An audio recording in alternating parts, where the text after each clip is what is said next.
আজ বিজ্ঞানী টমাস এডিসনের জীবনের মোড় পরিবর্তন নিয়ে একটি গল্প বলবো। আসুন গল্প শুরু করা যাক। ইলেকট্রিক বাল্বের আবিষ্কারক টমাস আলভা এডিসন পড়াশোনায় খুব দুর্বল ছিলেন। একবার স্কুলের পরীক্ষায় তিনি তেমন ভালো করতে পারেননি।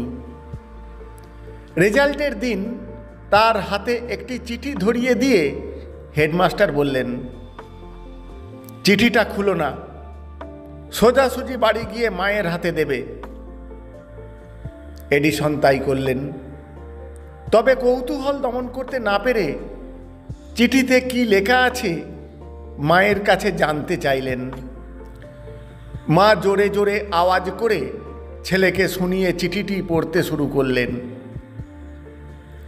আপনার পুত্র খুব মেধাবী, এই স্কুলটি তার জন্য অনেক ছোট এবং এখানে তাকে শেখানোর মতো যথেষ্ট প্রশিক্ষণপ্রাপ্ত শিক্ষক নেই। দয়া করে আপনি নিজেই তার শিক্ষার ব্যবস্থা করুন। তারপর থেকে এডিসন মায়ের কাছেই শিক্ষা গ্রহণ করা শুরু করলেন।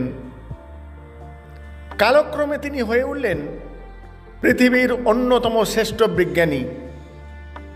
দুঃখের বিষয়, ছেলের সাফল্য দেখার জন্য মা সে সময় আর বেঁচে ছিলেন না।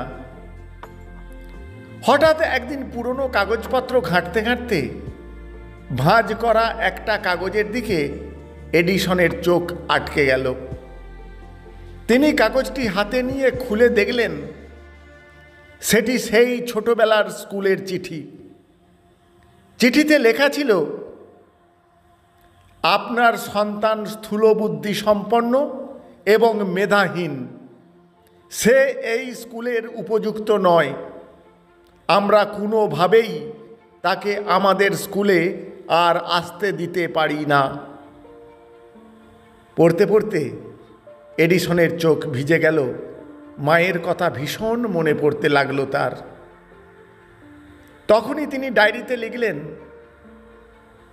টমাস আলভা এডিসন ছিল মানসিকভাবে অসুস্থ এক শিশু, কিন্তু তার মা তাকে শতাব্দীর সেরা প্রতিভাবান বিজ্ঞানী হিসেবে গড়ে তুলেছিলেন। লেখাটি সংগৃহীত পাঠে শ্যাম সুন্দর পসারি। বিষয়টি ভালো লাগলে বন্ধুদের মধ্যে অবশ্যই শেয়ার করে তাদেরও শোনার সুযোগ করে দেবেন। ধন্যবাদ।